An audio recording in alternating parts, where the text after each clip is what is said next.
Hi, everybody. It is Friday, January 22nd, second day or second 2.5 days in or 1.5 days into the Biden administration. He's done so much in the first day, and we're going to look at what Biden's done with executive orders.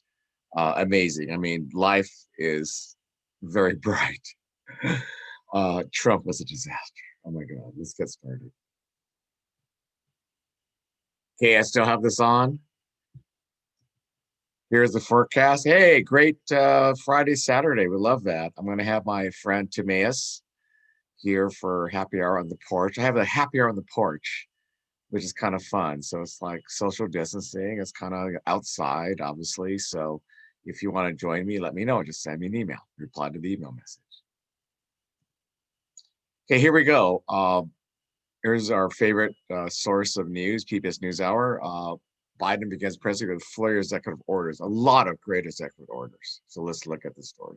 President Biden is moving on a broad front tonight to put his stamp on national policy. Leading the list, the war on COVID-19. Our White House correspondent Yamiche Alcindor begins our coverage. Please raise your right hand and repeat after me. A new president and a new packed agenda. Today, on his first full day in office, President Biden was eager to hit the ground running. This executive order I'm signing. He unveiled a number of new measures. He also pledged to confront the nation's public health crisis head on. We didn't get into this mess overnight. It's going to take months for us to turn things around. But let me be equally clear. We will get through this. We will defeat this pandemic. And to a nation waiting for action, let me be the clearest on this point. Help is on the way.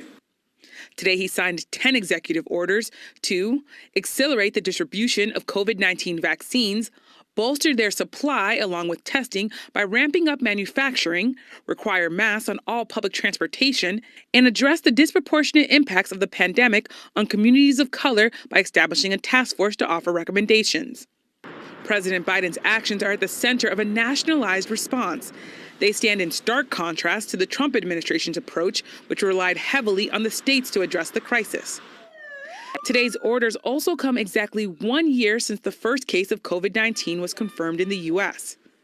Since then, well over 400,000 Americans have died. And in the last 24 hours alone, the nation reported another 4,300 deaths. Obviously, we are still in a very serious situation. At the White House today, Dr. Anthony Fauci did not sugarcoat the challenges. He said that from now on, the science would speak for itself. One of the things that we're going to do is to be completely transparent, open, and honest. If things go wrong, not point fingers, but to correct them, and to make everything we do be based on science and evidence. Dr. Fauci, now the president's top medical advisor on COVID-19, also acknowledged the difficulties he had working under President Trump. I can tell you, I take no pleasure at all in being in a situation of contradicting the president. So it was really something that you didn't feel that you could actually say something and there wouldn't be any repercussions about it. Fauci is also leading efforts to return the U.S. to a major role in the global response to the virus. He is seeking to mend ties broken by President Trump. The United States also intends to... This morning, via video conference, he addressed leaders of the World Health Organization. He spoke about President Biden's move to resume funding and staffing support for the UN agency. He also said through the global initiative known as COVAX, the U.S. will join in securing vaccines for poor countries. The WHO's Director General, in turn, hailed the announcement. Thank you so much, my brother Tony. This is a good day for WHO and a good day for global health. Beyond the pandemic, the new administration moved to unravel President Trump's hardline immigration policies. Mr. Biden specifically rolled back the all-inclusive approach to deportations. Instead, a memo from the Department of Homeland Security last night focused on priority targets. It also paused all other deportations for the next 100 days. The president has already sent his own immigration plan to Congress. It was unveiled along with an initial 17 executive actions signed by Mr. Biden hours after inauguration. Some relate to immigration, including preserving the DACA program that bars deportation of those who arrived in the U.S. as children. Others direct that the United States will rejoin the Paris Climate Agreement, revoke the permit to the Keystone XL pipeline, and extend a federal moratorium on home evictions.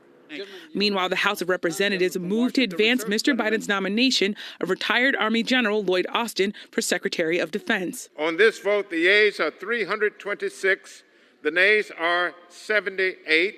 The bill is passed. Lawmakers voted to waive a ban on recently retired officers serving in that role. The Senate approved the waiver as well. And today there was also a hearing for the president's choice for transportation secretary. Pete Buttigieg, the former mayor of South Bend and once a primary rival of Mr. Biden, promised to work to rebuild an economy ravaged by the pandemic. Infrastructure can be the cornerstone to all of this, and you have my commitment that I will work closely with you to deliver the innovation and the growth that America needs in this area. Amid the COVID-19 pandemic, that's one pledge from the new administration among many. And Yamiche joins us now from the White House. So Yamiche, this was day one for this new administration. Overall, how would you say it's going?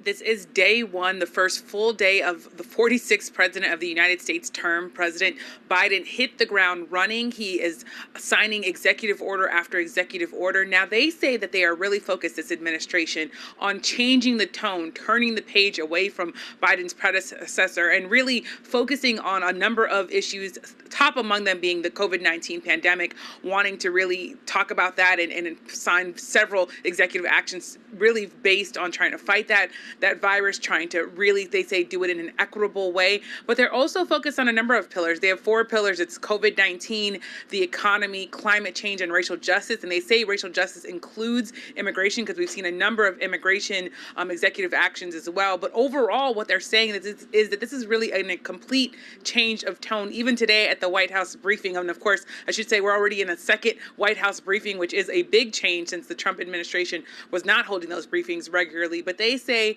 and Dr. Fauci in particular said, that he feels more liberated because he's letting science lead the way. That he said is a big difference, because at times he felt uncomfortable when President Trump was out there distributing information that he said was not scientifically based.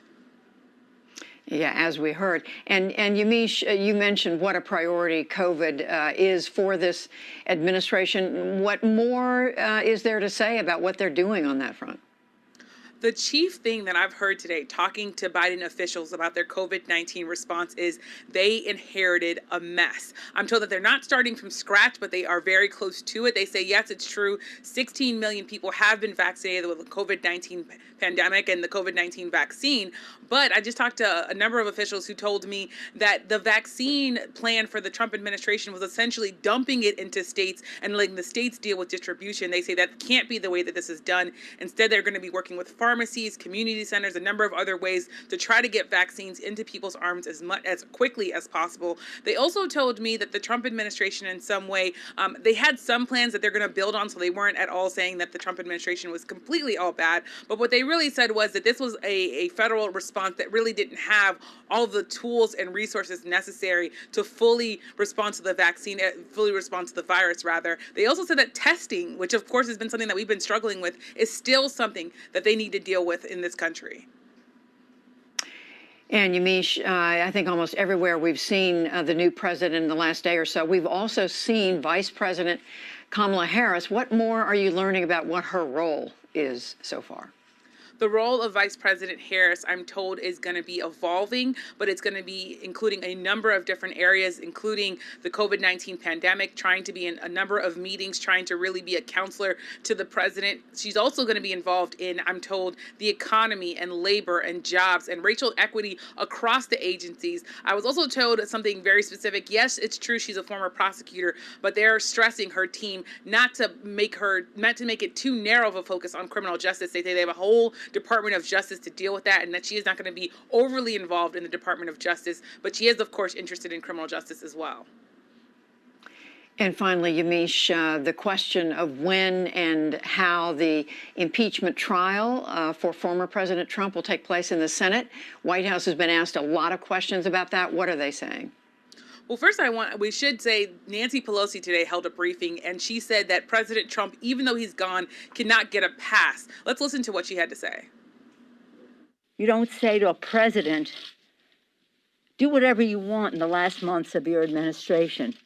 You're going to get a get out of jail card free because people think we should make nice and forget that people died here on January 6th.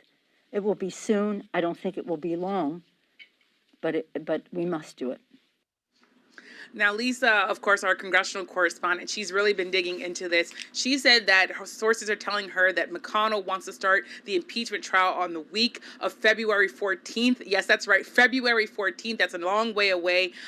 Essentially, McConnell also put out a statement after Lisa's reporting saying that he wants to make sure that President Trump has the proper time to get his defense ready and that the House should not be really trying to push this too quickly. He said that this has, of course, been a short process, and it was a short process between when they introduced the articles of impeachment and when they voted on it, much shorter than the first time around. But of course, Democrats say that the evidence is so clear that the president incited insurrection that this should not be really a hard thing to prove. That said, President Trump is building his defense team. I was giving a call to a lawyer that essentially is going to be part of his defense team. Rudy Giuliani, his personal attorney, might actually not be part of that defense team. I'm being told now that he might be a witness because he was part of the rally before the mob stormed the Capitol. So all of this we need to watch, but Mitch McConnell making very clear right now that he wants us to go into February. So this was not going to be something he wants to go into next week. We're waiting to hear what Democrats have to say, of course, because it's now Senate Majority Leader Chuck Schumer. He's going to have a big say in that. And of course, McConnell's the minority leader now. Right. We will certainly have to watch and see how that gets worked out. Yamiche Alcindor at the White House, thank you so much on this first day. Thanks so much.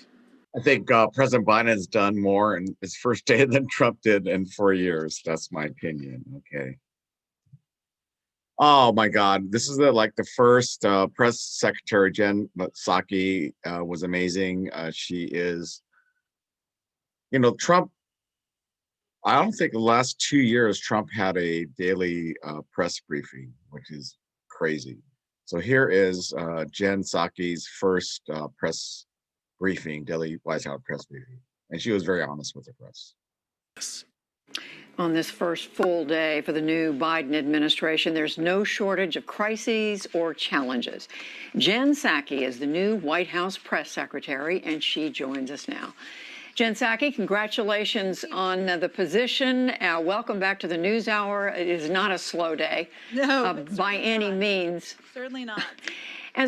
As we just heard from Dr. Michael Osterholm, who's considered one of the leading figures in public health on the question of this pandemic, it sounds as if we are far in this country from getting this pandemic under control. We heard him say at the very end, he thinks it's very possible for the U.S. to do that. There are going to have to be extreme restrictions placed on the country, as Europe had to do. Is President Biden, is he able to rule out that there will be extreme restrictions like a lockdown? Well, the president doesn't want to lock down the country. He's been clear about that, and his point of view on that has not changed, and including with the advice of his medical experts and health teams, Judy. But he did announce a number of steps today that do put some serious restrictions in place, including masking on airlines and federal transportation, on federal property, requirements about testing before individuals come over from overseas. We're also, of course, stepping up our vaccine distribution and supply production efforts, which will help get it into the arms of more Americans. But he's hopeful that we can take all of these steps and help expedite this process. But you're absolutely right. And he said today, and I'll repeat here, it's going to take months and months. And it's our responsibility here in the Biden administration to be honest with the American people about not just the sacrifices that will be required and that Americans will have to continue to take, but also the length of time that it's going to take to really get this pandemic under control. Well, speaking of leveling with, or being direct with the American people, the president is promising 100 million doses in the first 100 days, but it's our understanding that there are going to be twice that many doses available because there are already, 300 million that have been promised that are on track right now. So are you under underestimating what can really be done in the first 100 days. Well, the goal we set, a bold goal, it was called at the time and still continues to be, is 100 million shots in the arms of Americans in the first 100 days. And certainly we welcome the expanded production and expedited production of more vaccine supply, but we also need to ensure that Americans know how to get the vaccine, where they can go to get the vaccine, that we do a great deal to address vaccine hesitancy, something that you heard Dr. Fauci talk about today. So it's not as simple, we wish it was, as lining everybody up on their way into a football stadium. It requires a much greater Herculean operational effort than that. So you're saying it's more than just about the number of doses available. But I do want to ask you about the period beyond the 100 days, because what manufacturers and others, federal and state health officials, are saying is that there just won't be vaccine available until April or later for the vast majority of Americans. Is the administration acknowledging that? Well, Judy, the reason that we laid out all these steps, or the president laid out these steps today and yesterday, is because if we don't take steps now, it is going to slow not just the supply, but slow distribution in a couple of months. And we have, as you noted, vaccine supply now, but it is something that we need to look ahead. We need to look down the horizon to April, May, June to ensure that we're able to continue to get shots into the arms of Americans. So this is a long-term effort. We set this goal for the first 100 days because we feel it's important to hold ourselves accountable and hold ourselves to a bold goal, but it is going to continue beyond that, and we need to keep looking in the months ahead beyond the first 100 days to make sure we're prepared when we get there. So much else to ask you about, Jen Psaki. Certainly the pandemic has affected the economy. The president is talking about an economic relief package, but as you know, Republicans are already pushing back, saying it's not targeted enough, especially these $1,400 direct payments. Is President Biden prepared to compromise as necessary in order to get some more help out there? Well, Judy, the package was designed, it is a large package, nobody's denying that, certainly not the president, but it was designed with the advice of economists and the advice of health experts on what was required for this moment in the crisis the country is facing. As you noted, it's the pandemic, it's also the economic crisis, and about half of the package is for unemployment insurance. There's money in there for vaccine distribution, for reopening schools, and the tricky question here is, what exactly do you want to cut? Because nobody wants to be having a conversation in May or June about why schools aren't reopening, as an example. So, but he's doing how he thinks the process should work, and frankly, how it hasn't worked in some time, which is the President of the United States lays out his proposal, lays out the parameters of what he thinks should happen based on the advice of policy experts. Then he has a discussion with Congress, they have a discussion with each other, and rarely does the sausage look exactly like it does coming out of the machine as it did going in. And he's certainly prepared for that, but we're at the early stage, and we'll continue to have those conversations in the days ahead. At the same time, you have, again, this is coming from Republicans who are saying it's all well and good, the president's early days, but these first executive orders, 16, 17 of them, look like a wish list, a progressive wish list, something that doesn't sound very much like the president's outreach for unity. In other words, they're saying if he really wants to work with us, why is he putting such an agenda out there that we can't go along with? Well, I think the question there, Judy, is what exactly are they opposed to? Do they not think there's a climate crisis, or do they not think, the critics, I should say, not all Republicans, far from it, do they not think that Americans should wear masks? I mean, you look at polling and that's not what it says. So, I think the president's outreach and success in engaging with members of the Republican Party is going to be judged by his words and by his actions. And that is going to be whether he can work with them, listen to them, hear from them, take feedback from them on legislation, and find a path forward. But the executive actions that he proposed were what he felt are essential actions to take immediately to bring relief to the American people and overturn some of the most detrimental steps of the prior administration. But he's pretty confident there's still a path forward with Republicans.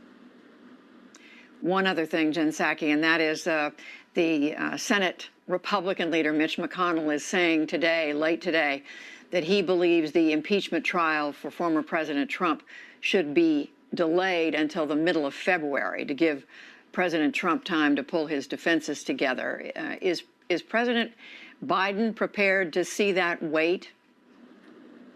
Well, Judy, the president's focus is primarily on the COVID relief package that he announced just a week ago. And that's what he's having conversations with members of both parties about. We're going to leave the mechanics and the timing and the process of how an impeachment trial will proceed to leaders in the Senate. And we're certain that Senator McConnell and new leader Schumer are going to have some interesting discussions about that. But we'll leave it to them to determine what the path forward is. So the president isn't objecting to a delay? Well, there's a lot of proposals out there that have been out there even over the last 2 weeks, and we'll see what members of Congress of both parties agree on. Jen Psaki, the White House press secretary, on what, a very slow first day. Very slow around here, Judy. Very slow. No news at all. Thanks for having me. Not at all. Thank you so much for joining us. My pleasure. She is going to be an awesome press secretary, Jen Psaki. That's amazing. So here is, Mayor Pete Buttigieg, who I supported during the primaries. I think he's going to be a great leader. He basically was in a hearing for his confirmation as Secretary of Transportation. So here's his interview that he had with MSNBC's Last Word. That no previous Secretary of Transportation has ever had to deal with. The president talked about it today, and that is masks in public transportation, interstate transportation, every airport, every airplane. How are you going to enforce that? What's the mechanism in place that's ready to go for that? Yeah, the DOT has always been about safety, whether we're talking about the FAA and air travel in this country or any of the other kind of dimensions of the department. Usually when we think about safety and transportation, of course, we're thinking about preventing crashes, and that continues to be a core mission of the department. But now we've been reminded of a whole other element of traveler and worker safety and transportation.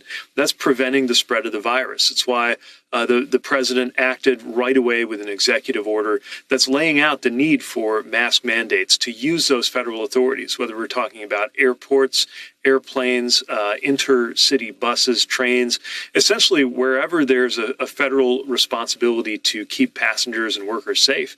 That extends to doing something about keeping them safe from COVID. We're going to be, if confirmed, I'll have a chance to join a department that is already getting to work on implementing and executing those orders because there's no time to lose. The authorities are there. We've got to make sure that they're used in the right way to keep Americans safe. And in the end, you know, we all want to see a return to normal. Part of what it's going to take to build back a transportation and travel industry that's really been decimated by this virus is for there to be a perception and a reality that any traveler is safe, which of course means making sure those safety measures are in place.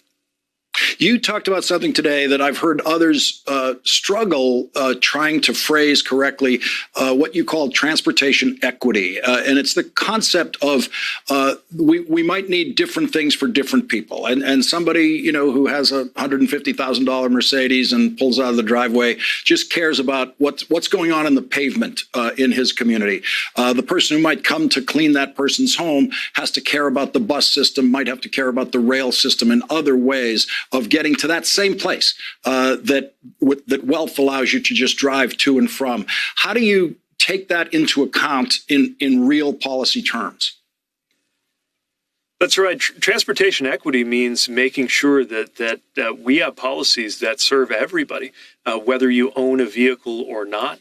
Whether you live in an area that has historically been well served with a lot of transit routes or well-funded infrastructure or not. And we know, for example, when it comes to racial justice in this country, this is one of the biggest things that I think is at stake in transportation policy. So many neighborhoods, often black neighborhoods, one of two things happened. Either they didn't get transportation resources at all, were neglected, had transit deserts, meaning that residents were cut off from opportunity, or the opposite happened. Investment happened, but it happened in the worst way, like in the form of a highway going right through a neighborhood. And again, often this was in predominantly black and brown neighborhoods that didn't have the political power to resist some of what was going on or to weigh in to shape it. This is something we have a historic opportunity to do something about, because I think we're going to be positioned to make historic investments. And so listening is going to be so important. Listening to local leaders, engaging with state and local, and by the way, territorial and tribal citizens and governments that have so much at stake. And that's part of what I'm really excited to do in the department.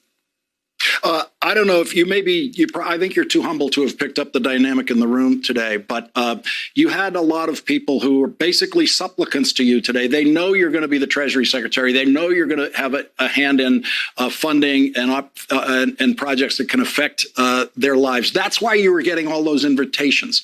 Senator Wicker wants you to come to Mississippi. He wants to show you some projects down there. Senator Sinema wants you to come out to Arizona, see the interstate projects she wants to work on. Ed Markey, of course, needs you to come up to the Cape Cod Canal to see the Sagamore Bridge and the Bourne Bridge that need to be replaced. You got a lot of invitations, and that is, of course, because they recognize they're going to have to come to you when those big packages are being put together involving financing of those kinds of projects.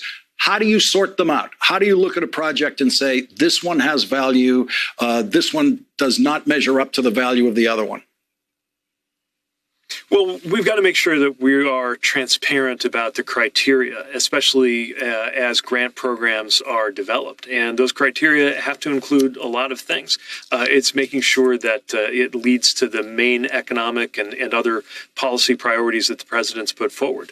We just spoke about equity. Clearly, that's going to be an important consideration. Climate is a huge consideration because, some transportation projects show more promise than others in helping the U.S. lead the world on dealing with greenhouse gas emissions. Remember, the transportation sector right now is the largest sector in the U.S. contributing to those CO2 emissions. So, I'm looking forward to working. I'm looking forward to the trips for sure. I've been invited everywhere from the Gulf Coast to Alaska, and I'll certainly be eager to do that. But also to working with these senators to make sure that we're meeting those policy goals with all of those projects that we're contemplating. I love Mayor Pete. Well, now Secretary of Transportation, Pete Buttigieg. Amazing. So I'm going to show you a couple of, these are my two most favorite movies of all time. Runaway Jury, which stars Don Cusack, Dustin Hoffman, and Gene Hackman. Amazing cast. And then the Shawshank Redemption. Those are my two best movies of all time. So we'll see the trailers. 30 years in the trenches have taught me this. Everybody has a secret they don't want you to find. Find something on every one of them. What do we got, people? Ricky Coleman, 36 years of age. Her husband's a Baptist minister. She had an abortion 2 years ago. And the guy holding her hand at the clinic, not the Christian. Yes. Trials are too important to be left up to juries. The defense has retained Rank and Fitch as their lead jury consultants. Ladies and gentlemen, let's find 11 more jurors just like her. Who's next? Nicholas Easter. Mr. Easter, that's the second time you've looked at your watch. Are we keeping you from something? I think if you knew my situation, you might... The situation? We accept this juror. Go ahead and take it. No objections, Your Honor. Enter Mr. Nicholas Easter as a juror. This whole thing is a disaster. They give you $16 a day. That's a price. Cash money, baby. Think about that for a second. $20 million ought to be enough to secure a jury. They're using video surveillance, wiretaps, finding out things about jurors their husbands and their wives don't even know. This is about you messing with my case, and the rules are law. That's what I was hired to do. Fella. Hello, Rick. I'd like to know who I'm speaking with. You can call me Marley. Payphone, 15 miles away. The fact is the jury's mine, and I can push it either way for a price. How did he sound? Rich. This girl is an amateur. I want her photo and her real name by tonight. That's just gonna buy his verdict. It's too close. We need more jurors. Everybody's got a button. We just gotta find out where and push. Nick Easter is spinning this jury. I know you're playing both sides. What's your price? 10 million. Big number. I was under the impression we had already purchased a verdict.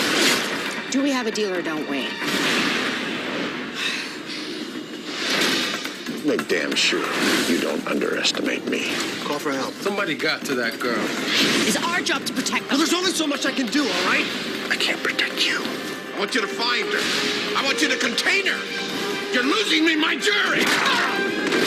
You have destroyed all those people's lives. Anyone can be gotten to. You have them. We don't have anything yet.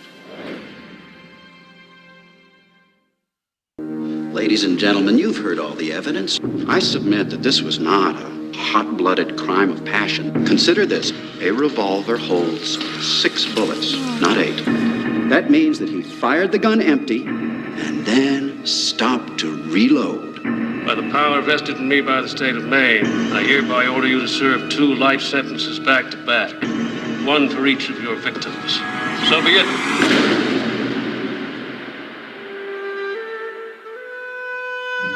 Send you here for life? That's exactly what they take. I believe in 2 things. Discipline. Help me, And the Bible. Here you'll receive both. Andy came to Shawshank Prison in 1947. Why'd you do it? I didn't, since you asked. You gonna fit right in. I must admit, I didn't think much of Andy first time I laid eyes on him. He had a quiet way about him. A walk and a talk that just wasn't normal around here. There are places in the world that aren't made out of stone.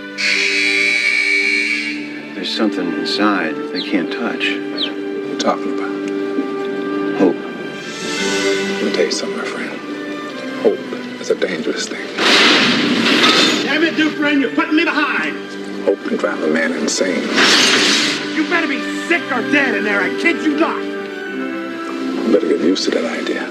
Oh, my holy God. I guess it comes down to a simple choice, really. Get busy living. You get busy dying. Get busy living. Or get busy dying. That's damn right.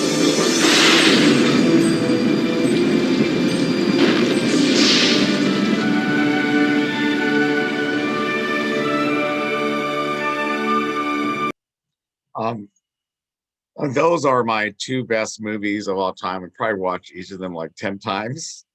Runaway Jury and Shawshank Redemption. So you saw where they're at. Hope you can enjoy those movies as well.